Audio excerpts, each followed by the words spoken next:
muy buenos días. A continuación vamos a hacer una breve exponencia de las sociedades en comandita simple. Mi grupo está conformado por Fernando Ismael Amaya, Francisco Javier, Jesús Fernando Paternina y Luis Guillermo Castillo. Bueno, en principio, las sociedades en comandita simple son una sociedad de carácter personalista, conformada por unos socios colectivos que aportan trabajo a la sociedad y que pueden aportar o no capital a sí mismos. Con respecto a los socios comanditarios, estos simplemente aportan capital a la sociedad. Es importante indicar que su finalidad es la explotación del objeto social en nombre colectivo. Bueno, posteriormente vamos a indicar las características esenciales que definen a la sociedad en comandita simple y que la diferencian de otras formas jurídicas. Bueno, en principio se dice que una de las principales características es que la sociedad en comandita simple no se requiere un aporte mínimo para conformarla, pero que sí es importante indicar que se requieren 2 socios para su formación. Posteriormente, en cuanto a la responsabilidad, pues esta es diferente en lo que respecta a cada perfil de cada socio. En tratándose de los socios colectivos o gestores, estos responden de manera subsidiaria, personal y solidaria, es decir, responden de manera ilimitada. En cuanto a los socios comanditarios, se dice que estos responden por el aporte que dan a la sociedad, es decir, de una forma limitada. Bueno, se dice que si bien ambas partes tienen derechos sobre las ganancias que se generan dentro de la sociedad y acerca del patrimonio económico, se afirma que solamente los socios colectivos o gestores tienen la dirección y gestión de la sociedad, pero que por su lado los socios comanditarios se les debe informar acerca de las estadísticas anuales que se generen dentro de la sociedad. Con respecto a la denominación social, bueno, se debe indicar el nombre de uno de los socios colectivos y se le añade la palabra y compañía. Posteriormente se puede decir que se pueden colocar todos los nombres de los socios colectivos y adicionalmente la palabra sociedad en comandita, S en C o S en com. Bueno, con respecto a los socios comanditarios, se dice que su nombre no aparece en la denominación social. Finalmente, la sociedad en comandita simple se rige bajo el reglamento y el régimen fiscal de los impuestos de la sociedad, pues atendiendo a su fiscalización y tributación. Bueno, la sociedad en comandita simple, de manera general, se caracteriza porque su capital social se divide en cuotas partes y no en acciones. La ley a ellos no les impone de manera directa y tajante un mínimo en cuanto al capital social y en cuanto a la formación de los socios. Es importante indicar que los socios colectivos o gestores se rigen bajo la regla general de las sociedades colectivas, mientras que los socios comanditarios se rigen bajo la regla general de la sociedad limitada. Bueno, una vez exista una reforma estatutaria, esta debe ser aprobada por la mayoría de los socios colectivos y por la mayoría absoluta de los socios comanditarios. En cuanto a la constitución, bueno, se dice que está constituido por 2 partes, los socios colectivos y los socios comanditarios, quienes los primeros responden de manera ilimitada y los segundos de manera limitada en cuanto a la aportación de la sociedad. Bueno, en cuanto a la escritura, está constituida por una escritura que es otorgada por los socios colectivos o gestores con o sin intervención de los socios comanditarios, en los cuales se debe indicar el domicilio, los nombres y la ciudad. Y por su parte también se debe indicar el aporte que se va a generar. Bueno, muchas gracias. Muy buenos días, mi nombre es Fernando Ismael Amaya. Haré un breve hilo introductorio de mi exposición. Para iniciar mi exposición, primero hablaré del capital social, de la empresa, de la sociedad comandita simple. Luego hablaré del mínimo de partes que ellos intervienen aquí en cuanto a los socios. Luego hablaré una breve explicación de la responsabilidad de los socios. Y hablaré sobre el marco normativo de esta sociedad comandita simple en el Código de Comercio. Bueno, para iniciar mi exposición hablaré en marco normativo de la sociedad comandita simple.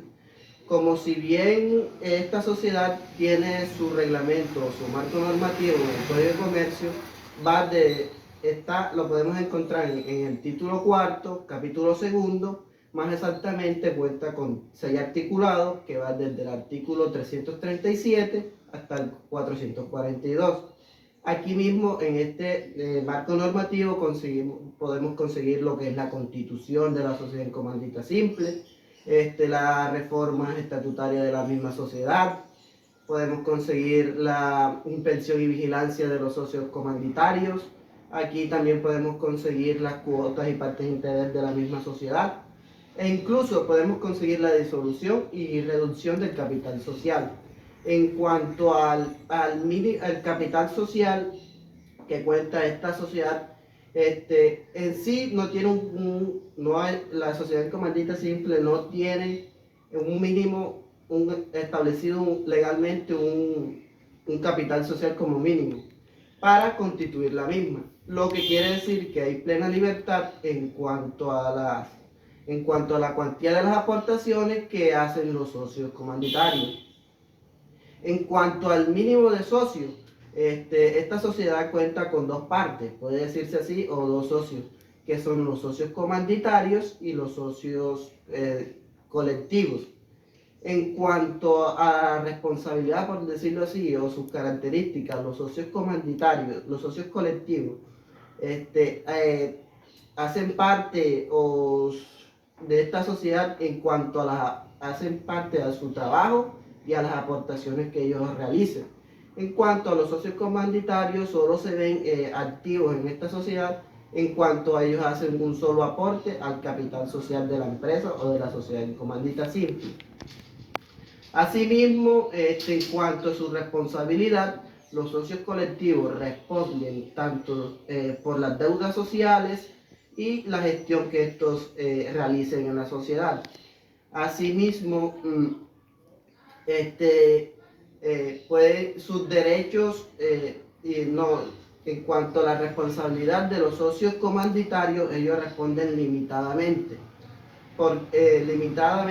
en cuanto a la cantidad de las aportaciones. En cuanto a los derechos de los socios colectivos, ellos tienen derecho a no participar, y aunque estos sean gestores de la sociedad comandita simple. Los socios comanditarios no tienen derecho a participar de las gestiones que se realicen en esta sociedad. Muchas gracias. Muy buenos días, y siguiendo con lo que dicen mis compañeros aquí, bueno, hoy vengo a hablarles de las varias funciones que tiene las sociedades comanditas simples. Entre esas está la administración, distribución de utilidades, y entre esas también está la representación. Primero que todo, les vengo a hablar sobre la administración de las sociedades comanditas simples. Bueno, o también llamado representación legal de las sociedades comanditas simples, que es bien correspondido a lo que hoy llamamos que le corresponde más que todo a las sociedades comanditas simples a estar representado a través de unos socios llamados colectivos o gestores, y quienes están quienes están directamente a representar o delegar funciones a ciertas entidades, a ciertas empresas. De esta manera, los socios comandatarios no pueden ejercer funciones de administración y representación en estas sociedades. Por lo tanto, en el estatuto de la sociedad comandita simple cabe definir que la representación legal y la administración puede ser ejercida de manera conjunta o por separado a través de los socios gestores o colectivos. Esto está estipulado en el artículo 326 del Código de Comercio, el cual les voy a hablar siguiente. Dice así: la administración de sociedades o comanditas simples es la administración de la sociedad. Estará a cargo de los socios colectivos o gestores y quienes podrán ejercer directamente o por sus delegados, con sujeción o lo previsto para la sociedad colectiva. Este es el artículo 326 del Código de Comercio. Con base de lo anterior, también voy a hablarles sobre la representación de las sociedades comanditas simples. Este está basado en el artículo 327 del Código de Comercio, de la cual manifiesta que puede ser ejercido a través de los socios colectivos o gestores y quienes están a cargo de las sociedades como tal. Les voy a leer el artículo para que tengan en cuenta lo que trata más o menos. Dice: los comanditarios no podrán ejercer sus funciones de representación de la sociedad sino como delegados de los socios colectivos y para negocios determinados. En estos casos deben indicar, al hacer uso de la razón social, que obran por poder y no de responder solidariamente con los gestores por las operaciones sociales que celebran o ejecuten. Esto queriendo decir que los socios gestores o colectivos son quienes tienen la función principal en las sociedades comanditas simples, ya que los socios comanditarios no tienen la obligación de representar y administrar los aportes o utilidades que tiene esta sociedad.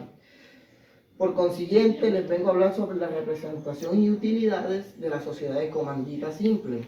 Este está basado en el artículo 332 del Código de Comercio, que dice lo siguiente: la distribución de las utilidades en las sociedades comanditas se distribuirán entre los socios gestores o comanditarios en la forma estipulada en el contrato. A falta de estipulación, las utilidades se repetirán entre los comanditarios o prorrogatas de sus cuotas o acciones, pagando previamente el beneficio de los socios gestores.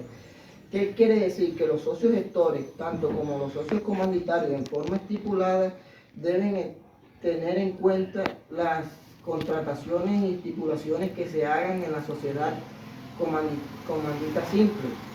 Quiere decir que tanto los socios colectivos como los colectivos, también llamados gestores, tienen la obligación de velar por los funcionamientos y por la orientación de la sociedad comandita simple, mientras que en cambio los socios comanditarios no pueden hacer funciones distintas o iguales a las de los socios colectivos gestores, ya que estos no tienen la función determinada en la ley, solo que son representantes de ciertas limitaciones, como lo dice la jurisprudencia.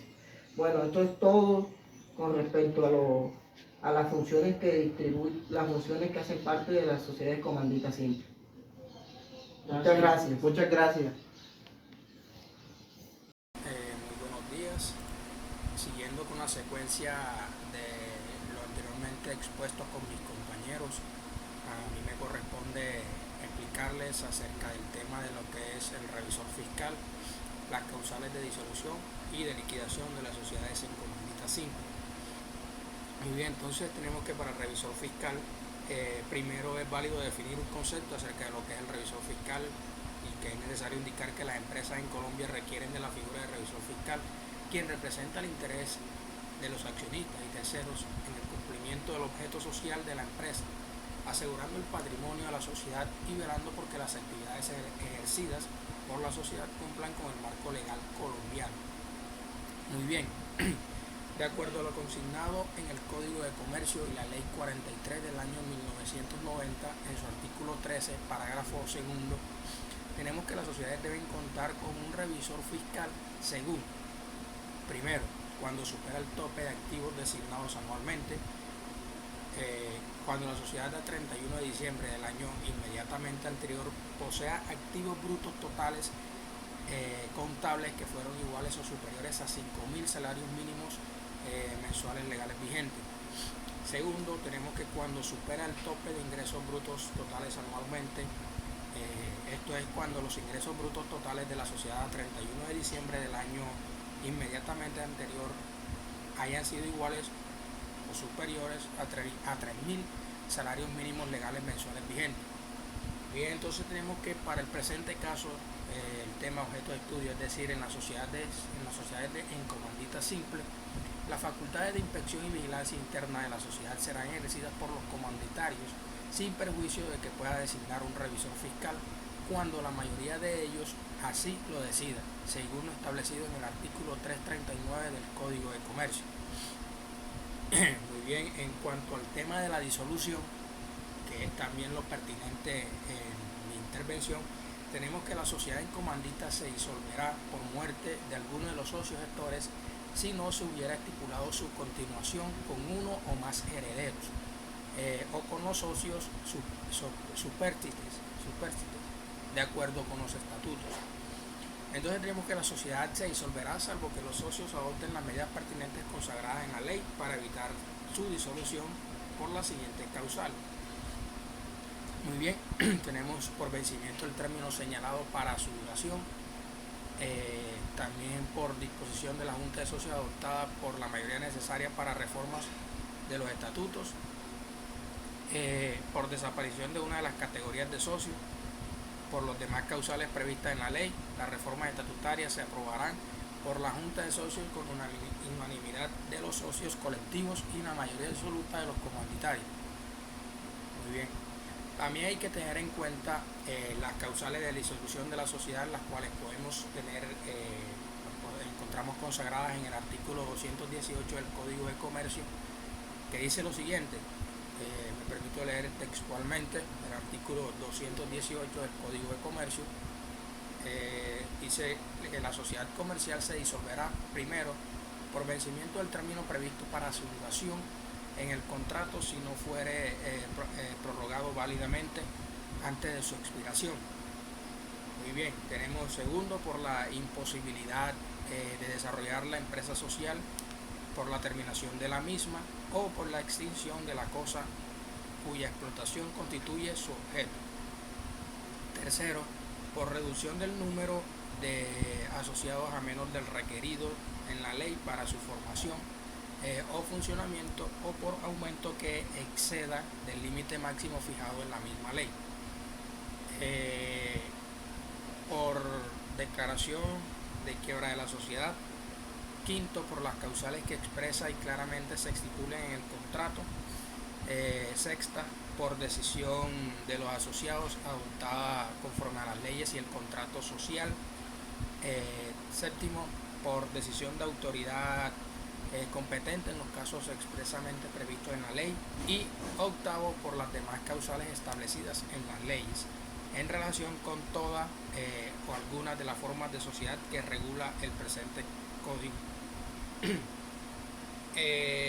Entonces tenemos que las causales especiales de disolución de la sociedad colectiva, esto es en cuanto a los socios gestores. También tenemos pues ya las causales que mencionamos anteriormente, que la sociedad puede disolverse por las causales generales de disolución, fue lo que mencioné anteriormente, las cuales establece el Código de Comercio, y me permito enunciarlas también, que es cuando fallece uno de los socios, siempre y cuando no se haya de continuar con los herederos del fallecimiento, los demás socios, se podrá continuar la sociedad con los herederos del difunto, cuando los herederos tengan capacidad para ejercer el comercio, ¿no? De lo contrario, tenemos que será disuelta la sociedad. Cuando uno de los socios le sobreviene una incapacidad, cuando uno de los asociados se encuentra en trámite de liquidación obligatoria, por venta forzada del interés social a uno de los socios o a un tercero, y por último, cuando uno de los socios renuncia de manera justificada, si no se adquiere el interés social por alguno de los demás asociados o no se le permite la cesión. También tenemos otro punto que influye mucho en lo que es la disolución de la sociedad comandita simple, y es que tenemos que, por pérdida que reduzca su capital a la tercera parte o menos, la legislación mercantil permite a las sociedades comerciales reducir su capital para evitar caer en disolución por pérdida. Esto en cuanto a la disolución de las sociedades en comandita simple. También otro punto a tocar en este tema es la liquidación, ¿no? Entonces tenemos que primero la liquidación de las sociedades en comandita simple puede surtirse ya sea por el trámite previsto en el artículo 225 y subsiguiente del Código de Comercio, que se conoce como liquidación privada o voluntaria, o bien solicitando acogiéndose al proceso de liquidación judicial prevista por la Ley 1116 del año 2006. Tenemos otro ítem y dice que la persona elegida liquidador de la sociedad en comandita simple le son aplicables en primer lugar el régimen de responsabilidades de administradores previsto en los artículos 23 y subsiguientes de la Ley 22 del año 1995, y en el entendido que se trate de una liquidación voluntaria deberá lo dispuesto por los artículos 222 y subsiguientes del Estatuto Comercial, Estatuto Mercantil, siendo importante resaltar que la capacidad jurídica de la empresa se limitará a los actos tendientes a la inmediata liquidación del ente social. Es decir, el deber de información sobre los avances de liquidación a la Junta Ordinaria de Socios y el de rendición de cuentas cuando el liquidador desempeñara con anterioridad el cargo de administrador, así como el aviso a acreedores de elaboración del inventario de activos y pasivos y la prelación legal de los créditos, entre otras disposiciones. A lo que me hago referencia a lo que se encuentra establecido en los artículos 222 y subsiguientes hasta el artículo 242 precisamente. Tercero, de conformidad con lo dispuesto por el artículo 334 del Código de Comercio, la designación del liquidador deberá hacerse por mayoría absoluta tanto de los comanditarios como de los colectivos, salvo en los estatutos se hubiere dispuesto otra cosa. También de que habida cuenta del deber que le asiste al liquidador señalado en el numeral 2, que lo limita a la ejecución de los actos exclusivamente destinados a la liquidación del ente social y de la correlativa responsabilidad solidaria e ilimitada que puede acarrearle su incumplimiento. No existe en la legislación una norma que genere algún tipo de inhabilidad o incompatibilidad al arrendatario de un inmueble de la sociedad en liquidación para aceptar la designación en el cargo de liquidador de la misma. También tenemos que el artículo 45 de la Ley 222 del año 1995 establece el deber para los administradores que se retiren del cargo de rendir cuentas de su gestión dentro del mes siguiente a la fecha del retiro. Para ello, deberán presentar los estados financieros y pertinentes y un informe de gestión que incluirá como mínimo los datos señalados por el artículo 47 y subsiguientes. Además, es deber de quien es designado liquidador de la sociedad es exigir las cuentas de gestión de los anteriores administradores en los términos previstos en el numeral 2 del artículo 238 del Código de Comercio. Ahora bien, buenas, mi nombre es Luis Guillermo Castillo. En cuanto a lo que me corresponde, las ventajas y las desventajas de la sociedad en comandita simple. En cuanto a las ventajas, primero que todo, esta no requiere un capital mínimo para su constitución. La motivación de cada socio. O sea, la motivación de cada socio quiere decir que, dado que participan directamente de los beneficios de la sociedad. Igual, las responsabilidades ante las obligaciones de la empresa son establecidas según el tipo de socios, comanditados o comanditarios. Cabe hacer un paréntesis, que esos socios comanditados y comanditarios. Los socios comanditados son aquellos que responden ilimitadamente, solidaria e igual que todos los demás socios. Y los socios comanditarios son aquellos que responden limitadamente, según su aporte. Los socios comanditarios tienen derecho a un voto por cada cuota capital que poseen. En cuanto a las desventajas, los socios comanditados o gestores no pueden votar.